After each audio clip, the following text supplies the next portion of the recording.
بسم اللہ الرحمن الرحیم اللہم صل علی محمد وآل محمد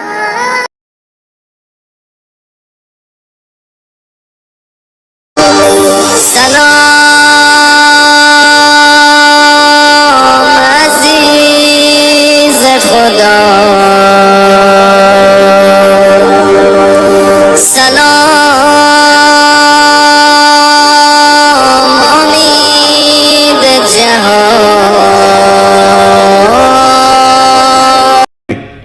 مالک سے تھوڑی سی معرفت اور مانگ کے بادشاہ سے یہ پوچھیں اگر یہ مشیت میں رہتے ہیں تو پھر مشیت کیا ہے؟ مشیت پھر کوئی بہت بڑی چیز ہوگی. بور تو نہیں ہو رہے آپ؟ پھر مشیت کیا ہے؟ جی ایسے موضوع کا عادی بنایا. جی بسم اللہ. جی آپ زندہ و سلامت رہیں. ہر نگر میں ولایت علی کا نکاح ہونا چاہیے. اب یہ مشیت کیا ہے جہاں یہ رہتے ہیں؟ وہ مشیت کیا ہے؟ قرآن سے جب ہم نے پوچھا کہ میرے اللہ یہ مشیت پہ آ کے تو نے روک دیا ہمیں، مشیت کیا ہے؟ خدا نے کہا میری مشیت یہ ہے کہ جب میں کسی چیز کا ارادہ کرتا ہوں نا تو میری مشیت کہتی ہے کن ہو جا، فیکون تو ہو جاتا ہے. یہ جو کن کہتا ہے نا یہ مشیت کہتی ہے. بمن ارادہ انشاءاللہ کن فیکون، یہ جو جس چیز کا بھی ارادہ کرتی ہے یہ مشیت کرتی ہے. اس کا مطلب کہ مشیت کہتی ہے ہو جا تو وہ ہو جاتا ہے. یہ خدا نے مشیت کا نام نہیں لیا، صرف تعارف کروایا کہ مشیت کا تعارف یہ ہے کہ یہ صرف کہتی ہے ہو جا تو وہ ہو جاتا ہے. قبلہ میں نے پڑھا ایک تاریخ میں واقعہ، وہاں آ کے میں گیا رک. میں نے واقعہ پڑھا کہ عید والے دن شہزادوں نے کہا اماں ہمارے کپڑے نہیں. بی بی نے کہا بیٹا کپڑے ہیں درزی کے پاس. سبحان اللہ. کتابیں لکھتی ہیں تھوڑی دیر بعد دروازے پہ دستک ہوئی. آنے والا ایک ملک مقرب تھا. اس نے دروازے پہ دستک دے گا انا خیاط الحسنین، میں حسنین کا درس. جب میں نے یہ واقعہ پڑھا میں الجھ گیا. میں نے کہا کہانی سمجھ میں نہیں آ رہی. پہلی بات یہ ہے کہ شہزادوں نے کپڑے مانگے کیوں، منگوائے کیوں نہیں؟ بھئی جو بچپن میں سائل کا ہاتھ پکڑ کے واپس آئے ہوئے سائل کو بیٹے دے سکتا ہے، وہ اپنے اختیار سے واقف تھا. اور دوسری قبلہ جہدی صاحب بات یہ ہے کہ امام کو تو احتیاج ہے ہی نہیں، تو وہ تو محتاج ہی نہیں. اور امام کسی ایسی چیز کی تمنا کرے جو امام کے لیے کوئی معنی بھی نہ رکھتی ہو. آخر یہ جو کپڑے مانگے ہیں اس میں کوئی راز ہے. اور پھر جب درزی کے پاس تھے نہیں، بی بی نے کیوں کہا کہ درزی کے پاس ہے؟ اور جب تھوڑی دیر کے بعد فرشتہ آ گیا تھا تو اس نے یہ کیوں کہا کہ میں درزی ہوں؟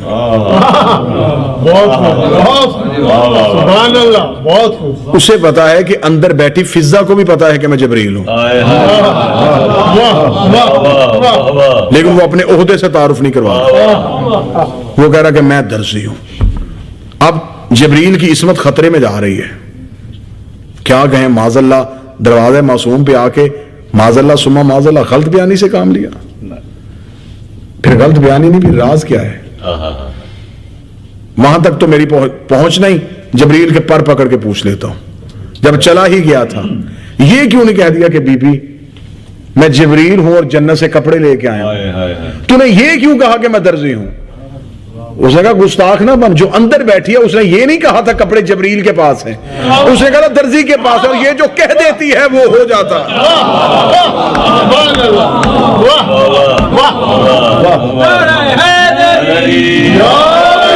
اس توحید کی مشیت کو زہرا کہتے ہیں. اس لیے امام نے فرمایا تھا ہم کائنات پہ حجت ہیں اور ہماری دادی بطول ہم پہ حجت ہے. اس لیے کہا تھا کہ یہ ام ابیہ ہے، یہ باپ کی بھی ماں ہے. ماں اسے کہتے ہیں جس سے کوئی چیز وجود میں آئی ہو. آج اس بادشاہ کے تذکرے کے لیے ہم آئے ہیں. امامت کمسنی میں بھی ہو تو امامت، بے شک بے شک یہ آپ کے آئمہ میں سے واحد امام ہے جس کی 25 سال ہو. دو جملے چند جملے فضائل کے بادشاہ کے سنانا چاہتا ہوں مولا امام جواد کے, تاکہ تھوڑا ایک معرفت دہلیز عصمت پہ ایک سجدہ ذکر ہو سکے. 7 سال کی عمر مبارک تھی جب مسند امامت پہ آ کے بیٹھ گئے. ظاہری سن مبارک 7 سال تھا جب ان بچوں کو سمجھانے کے لیے بزرگ بہتر جانتے ہیں جب آ کے مسند امامت پہ بیٹھے. والدہ جناب سلیقہ خاتون, یہ بی بی جناب ماریہ قبطیہ کی نسل میں سے ہیں جو رسول کی آخری زوجہ تھی اور جن میں سے جناب ابراہیم فرزند اللہ نے رسول کو دیے تھے. اور رسول نے اس وقت جناب ماریہ سے کہا تھا کہ ماریہ تیری نسل سے ایک عورت آئے گی جس کی گود میں میرا نواں بیٹا آئے. جناب سلیقہ خاتون امام جب پہنچے ہیں 7 سال کی عمر میں خبر ہو گئی امام کو, امام رضا علیہ السلام کو زہر دے دی گئی ہے, شہادت ہو گئی ہے امام کی. امام مدینے سے آ گئے ہیں. جب امام مدینے سے بغداد میں پہنچے تو بغداد کی گلیوں میں بچے کھیل رہے تھے. دیکھیں امامت کا عہدہ کتنا بڑا ہے. ابھی پہلا قدم ہے بغداد میں. کھیلتے ہوئے بچوں کو اکٹھا کیا, بغداد کے ایک چوک کو منبر بنایا. بادشاہ دربار میں حکومت کر رہا ہے اور امام بغداد کے چوک میں کھڑا ہو کے بچوں کو شریعت سمجھا رہا ہے. اور امام بچوں سے خطاب کر رہے ہیں اور بچوں کو ان کی ذہنیت کے مطابق شریعت بتا رہے ہیں. یہ اتنی دیر میں مامون کی سواری آ گئی, پورا جاہو جلال, پورا سرکاری پروٹوکول, پورے لشکر کی آب کے ساتھ جو ہی آئی بچوں کو. اب جو پروٹوکول تھا بادشاہ کا, صدا دینے والے پہلے بازار میں آئے, رستہ چھوڑو بادشاہ سلامت آ رہا ہے, ذل سبحانی آ رہا ہے, شہنشاہ آ رہا ہے, معاذ اللہ امیر المومنین آ رہا ہے. رستے ملنے شروع ہو گئے. سارے بچے بغداد گلی سے الا جواد سوائے امام کے. کھڑا رہا میرا مولا. اس کی سواری قریب گزری. اب اس سے نہیں پتا تھا کہ یہ کون ہے. جب سواری قریب سے گزرنے لگی اس نے گزرتی ہوئی سواری سے یوں امام کا بالکل اطمینان والا چہرہ دیکھا کہ یہ نہ بادشاہ سے خوفزدہ ہوا نہ لشکر سے ڈرا. اس نے چلتے ہوئے سواری سے امام سے مخاطب ہو کے کہا, جب سارے بچے بھاگے تو کیوں نہیں بھاگا؟ ابھی 2 قدم سواری آگے نہیں گئی تھی کہ امام نے پیچھے سے جواب دے کے کہا, بھاگنے والے گھر سے ہمارا کوئی تعلق نہیں ہے.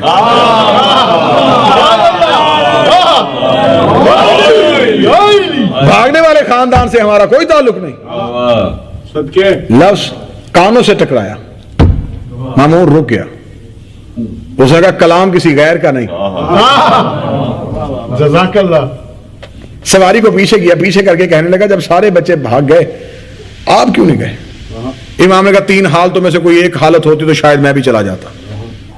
اگر رستہ تنگ ہوتا تیری سواری کی جگہ نہ ہوتی, جبکہ رستہ تنگ نہیں تھا. میرے کھڑے ہونے کے باوجود بھی تیری سواری گزر سکتی تھی. دوسری حالت یہ ہوتی کہ مجھے خوف ہوتا تجھ سے, سبحان اللہ, اور خوف میرے اندر تیرا ہے نہیں. تیسری یہ شرط کہ اگر تو ظالم ہوتا. اب تو بتا تو ظالم ہے؟ یعنی کہ بچپن کی امامت بولتی رہی اور شاہی کا بڑھاپا کمزور ہوتا چلا گیا.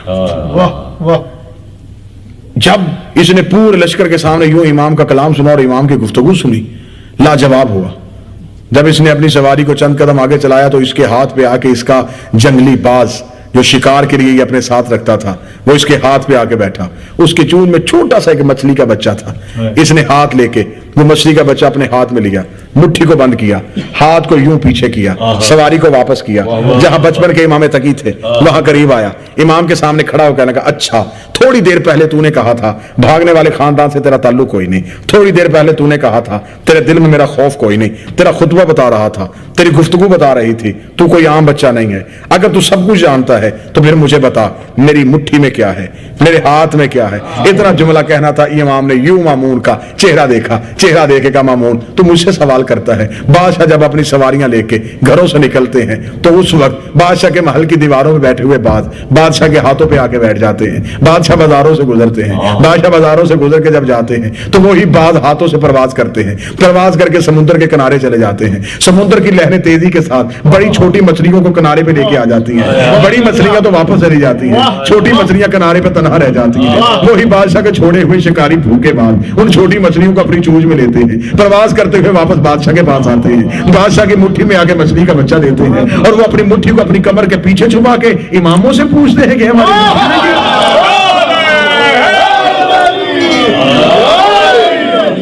انا ابن الرضا، میں رضا کا بیٹا ہوں۔ فوری طور پہ اس نے ملاؤں نے حکم جاری کر دیا کہ میں نے بڑی مشکل سے زہر دے کے تو امام رضا کو شہید کروایا، تو یہ بچپن میں فرزند امام آ گئے۔ فوری طور پر نظر بندی کا حکم جاری کر دیا گیا، امام کا گھر جس محلے میں تھا وہاں پر مخبروں نے کرائے میں گھر لے لیے، امام کے دروازے کو بند کر دیا گیا۔ لوگوں نے آ کے مامون کو لان تان کی کہ ایک کو زہر دے کے شہید کیا، ایک کو گھر میں چھپائے گا، امت تیرے خلاف ہو جائے گی۔ اس نے امام کو دربار میں بلا کے کہا اس دن آپ کے علمی مناظرے کے ساتھ مجھے بڑی خوشی ہوئی، میں چاہتا ہوں کہ میں اعلان کرواؤں اور بغداد کے علماء سے آپ کا مناظرہ کرواؤں۔ گفتگو سننا چاہیں گے حضور؟ بغداد کے علماء سے آپ کا مناظرہ کرواؤں۔ قبلہ شاہ صاحب توجہ فرمائیے گا، تمام کو بلا کے یحییٰ ابن اقسم جو درباری مولوی تھا بہت بڑا، اسے بلایا گیا امام سے مناظرہ کروانے کے لیے، اور امام کی عمر مبارک 8 سال۔ یحییٰ ابن اقسم آیا، یحییٰ ابن اقسم نے آ کے دربار کھچا کھچ بھرا ہوا ہے، لوگ دیکھنے کے لیے آئے ہیں کہ رضا کا بیٹا آیا ہے مدینے سے، فرزند رضا آیا ہے، دیکھنا چاہتے جیسے وہ کریم تھا ویسے یہ کریم ہے، جیسے وہ وقت کا محمد تھا ویسے یہ محمد۔ چہرہ دیکھنے کے لوگوں کا دربار میں رش، یا یحییٰ ابن اقسم نے کھڑے ہو کے مامون کا چہرہ دیکھ کے کہا کہ مامون تو مجھے پتا پہلے یہ سوال کرے گا یا میں کروں؟ امام نے فوراً مامون سے کہا یہ مجھ سے بحث کرنے آیا ہے، یہ تو جاہل ہے۔ جب بھرے دربار میں 8 سال کے امام نے یحییٰ ابن اقسم سے کہا یہ جاہل ہے، یحییٰ نے کہا آپ نے کیسے کہا میں جاہل ہوں؟ فرمایا مناظرہ مجھ سے کرنا ہے، اجازت اس سے لے رہا ہے، بحث تو نے مجھ سے کرنی ہے، مجھ سے پوچھ۔ اس نے کہا ہاں بتائیں سوال آپ کریں گے یا میں کروں گا؟ فرمایا پہلے سوال کر بعد میں تیری زبان لڑکھڑائے گی۔ اسے کہا میں پوچھنا چاہتا ہوں کہ اگر حالت احرام میں کوئی شکار کرے تو کفارہ کیا ہوگا؟ یہ سوال کر کے بیٹھ گیا۔ امام نے کہا تیرا سوال ہی انتہائی محمل ہے، سوال ہی معیوب ہے۔ کیوں؟ فرمایا تیرے سوال کی 22 حالتیں ہیں، تو نے کوئی حالت بتائی نہیں۔ سبحان اللہ۔ اس نے کہا 22 حالتیں کیسی؟ امام نے فرمایا پہلے یہ تو بتا شکار حرم کے اندر کیا ہے یا باہر کیا ہے؟ شکار دن کو کیا گیا ہے یا رات کو؟ پرندے کا کیا گیا ہے یا جانور کا؟ غلام نے کیا ہے یا آزاد نے؟ مجنون نے کیا ہے یا عاقل نے؟ اگر تو حرم کے اندر ہوا پھر کفارہ اور ہے، باہر ہوا تو پھر اور ہے۔ پہلی بار شکار کیا تو کفارہ اور ہے، دوسری بار کیا تو کفارہ اور ہے، سبحان اللہ۔ پرندے کا کیا تو کفارہ اور ہے، جانور کا کیا تو کفارہ اور ہے، غلام نے کیا تو کفارہ اور ہے، آقا نے کیا تو کفارہ اور ہے، پاگل نے کیا تو کفارہ اور، عاقل نے کیا تو کفارہ اور۔ 22 حالتیں امام نے پڑھی، دربار پہ خاموشی تاری۔ یحییٰ ابن اقسم اٹھا، اس نے کہا 22 ہی بتا سکتے ہیں؟ امام نے فرمایا جو حالتیں بتا سکتا ہے جواب بھی بتا سکتا ہے۔ 22 حالت ہو گئی۔ امام نے فرمایا اگر اس نے حرم کے اندر کیا ہے تو پھر اس کا کفارہ اور، اگر اس نے پرندے کا کیا ہے تو مرغ سے کفارہ شروع کرے گا، ہرن کا کیا ہے تو ایک بکری کفارے میں دے گا، جیسے جیسے شکار بڑھتا چلا جائے گا ویسے ویسے کفارہ بڑھتا چلا جائے گا۔ پہلی دفعہ شکار کیا ہے تو معاف ہے، دوسری بار کیا ہے تو کفارہ دے گا۔ غلام اور آقا کی امام نے کہا بحث ہی کیوں نہیں، کیونکہ اگر حرم کے اندر ہے تو وہاں غلام اور آقا ایک ہوتے ہیں۔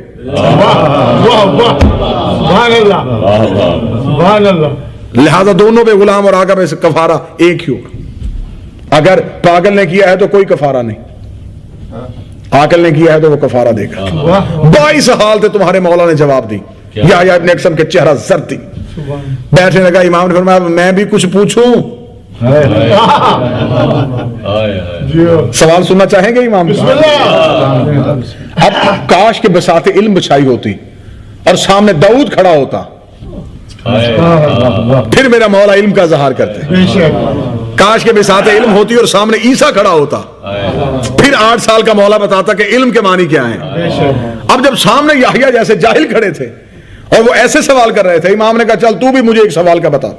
ایک انسان اپنے گھر سے نکلا ہے, چھت پہ کھڑی تھی ایک کنیز, وہ اس پہ حرام تھی. فجر کے وقت وہ حلال ہو گئی, ظہر کے وقت حرام ہو گئی, عصر کے وقت پھر حلال ہوئی, مغرب کے وقت پھر حرام ہو گئی, عشاء کے وقت پھر حلال ہوئی, عشاء کے بعد پھر حرام ہو گئی, فجر کے وقت پھر حلال ہو گئی. چلے اب واہ واہ نہ کرے, ایسے ایسے تو کرے. معصوم نے سوال کیا, قبلہ زیدی صاحب یحییٰ پریشان ہوا, اس نے کہا مجھے 22 حالتوں کا اندازہ نہیں تو پھر اس سوال کا اندازہ کیا. مامون نے کہا کیا آپ بتا سکتے ہیں؟ امام نے فرمایا ہاں میں بتاتا ہوں. جب وہ شخص, جواب سننا چاہیں گے معصوم؟ امام نے فرمایا جب وہ شخص گھر سے باہر نکلا, وہ کنیز کسی دوسرے کی تھی, اس پہ حرام تھی, اس نے خرید لی, حلال ہو گئی. ظہر کے وقت اس نے اسے آزاد کر دیا, پھر حرام ہو گئی. عصر کے وقت نکاح کر لیا, پھر حلال ہو گئی. مغرب کے وقت زہار کر دیا, یہ طلاق کی ایک شک ہے, پھر حرام ہو گئی. عشاء کے وقت رجوع کر لیا, پھر حلال ہو گئی. عشاء کے بعد طلاق رجعی جاری کر دی, پھر حرام ہو گئی. صبح رجوع کر دیا, پھر حلال ہو گئی. بس یہ امام کا علمی مناظرہ تھا. یا بغداد کی گلیوں میں شور ہو گیا کہ امام جوانی میں امام نہیں ہوتا, امام بچپن میں بھی امام. وہ امام رضا کا بیٹا آیا ہے اور وہ 8 سال کی عمر میں اس نے دربار میں تمام سب کو لاجواب کر دیا. شور ہو گیا کہ آج کے بعد مسئلوں کا حل دربار سے نہیں پوچھنا, اس مولا سے پوچھنا. جب لوگ شریعت پوچھنے کے لیے مولا امام تقی الجواد کی دہلیز پہ آنے شروع ہو گئے, اس نے پھر دوسرا جو ان کی سازشیں ہوتی ہیں, اس نے پھر دوسری سازش چلی. اس نے کہا میں اپنی بیٹی ام الفضل کا عقد مولا سے کروا دیتا ہوں, تاکہ ام الفضل کا عقد کروں گا. لوگوں نے, عباسی سارے خلاف ہو گئے مامون کے, انہوں نے کہا یہ کیا کرنے لگا, عباسی خاندان میں شہزادوں کی کمی ہے کہ تو ام الفضل کا نکاح امام تقی سے کرنے لگا ہے. اس نے کہا میں چاہتا ہوں کہ امام تقی کا عقد میری بیٹی سے ہو, تاکہ امام کی جو اولاد ہو میں اس کا نانا بن سکوں. اس لالچ میں بڑے بڑے لوگ رشتے دے گئے, لیکن اہل بیت میں شامل نہیں ہو سکے, نبوت کے خاندان میں شامل نہیں ہو سکے. اور یہ تمہارا وہ امام ہے جس نے 7 سال کی عمر میں مصیبتیں برداشت کی. تم نے کربلا کا غریب 28 رجب کو مدینے سے جاتا ہوا دیکھا ہے.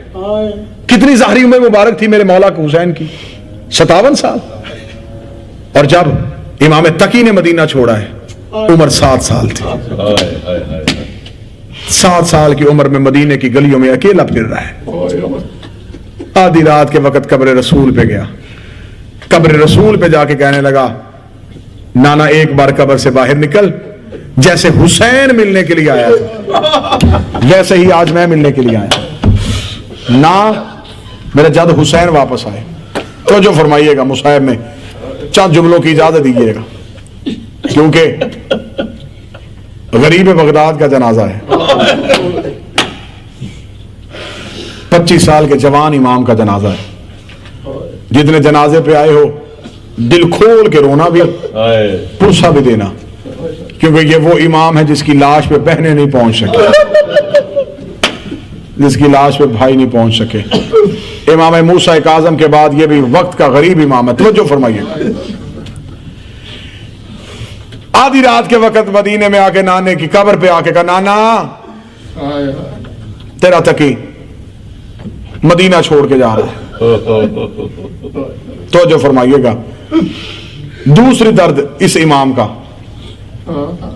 7 سال کی عمر میں باپ کو بھی کفن دیا ہے, پھوپھی کو بھی کفن دیا. امام رضا کا جنازے میں پہنچا, معصومہ کم کی تدفین میں پہنچا. تیسرا درد اس مولا کا، جب پردیس میں آیا صرف ماں ساتھ تھی۔ بغداد کے جس کونے پہ امام نے اپنا گھر خریدا وہ بغداد شہر سے کافی دور تھا۔ ایک دن مولا گھر میں واپس آئے ہیں،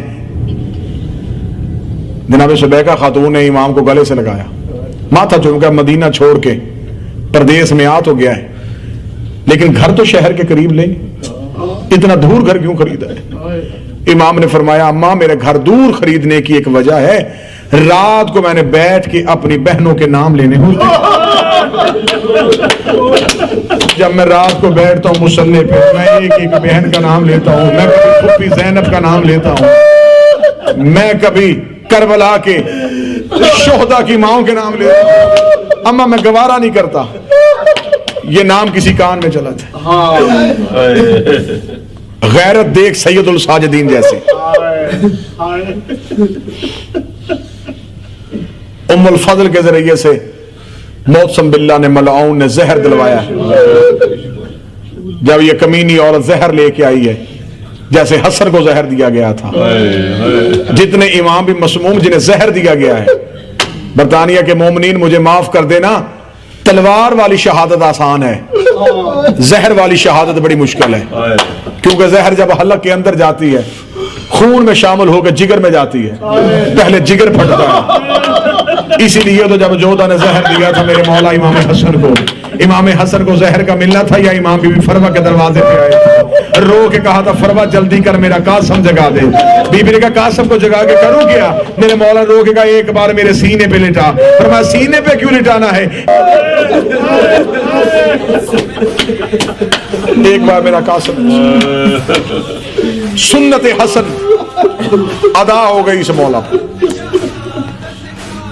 لیکن جب حسن کو زہر ملی بہنیں بھی مدینے میں، اب اللہ جانے اگلے جملے پہ تم پرسہ دے سکو یا نہ دے سکو، غریب کا جنازہ ہے اور جنازے ویسے ہی آتے ہوئے اچھے لگتے ہیں کہ چیخوں میں جنازہ آئے، کیونکہ یہ جنازہ تنہا نہیں آنا، اس جنازے کے ساتھ ایک کالے برقعے والی بیوی بھی ہوگی جس کے سر سے برقع اترا ہوا ہوگا، جب تم چیخے مار کے جنازے کو کاندھا دو گے وہ رو کے کہے گی تم میرے غریب کے جنازے پہ آئے ہو، میں زہرا وعدہ کرتی ہوں تمہارے گھر کا کوئی غم ہو زہرا سب سے پہلے آئے گی، میں جنت کے دروازے پہ تمہارا استقبال کروں گی۔ ادھر ام الفضل نے زہر دیا، زہر کا آنا تھا، جو سید بیٹھے مجھے جملہ معاف کر دینا، ادھر امام تقی کو زہر ملا، امام نے کہا ام الفضل تو نے مجھے زہر دے دیا، میرا ایک کام کر مجھے 2 گھونٹ پانی پلا دے، پانی کا نام آنا تھا، ام الفضل ایک کمینی عورت نے پانی کا ایک منہ لے کے امام کے قریب آ کے اس نے پیالے سے پانی زمین پہ گرانا شروع کیا، ادھر پانی زمین پہ گرا، یا کربلا کا حسین آیا آ کے تقی کا سر اپنی گود میں رکھا، فرمایا آنکھیں بند کر میں بھی پیاسا تو بھی پیاسا، لیکن جناب تقی نے امام حسین کے گلے میں باہیں ڈالی، آواز آئی میرے دادا حسین تیری اور میری غربت میں فرق ہے، تیری پانی کا نام آیا تھا، ام الفضل اور میری مدینے پانی کا ایک اتنا جملہ گرا تھا، امام نے کہا تقی جو میری لاش پہ آئی تھی ادھر بچوں کے ساتھ گرا، یا کربلا کا حسین یا ان للہ کہے و انا الیہ، فرمایا آنکھیں بند کر میں بھی پیاسا تو بھی پیاسا، لیکن جناب تقی نے امام حسین کے گلے میں باہیں ڈالی، آواز آئی میرے دادا حسین تیری اور میری غربت میں فرق ہے، تیری لاش پہ تیری بیٹی آئی تھی اور میری مدینے بیٹھی ہے، اتنا جملہ کہنا تھا، امام نے کہا تقی جو میری لاش پہ آئی تھی تماچوں کے ساتھ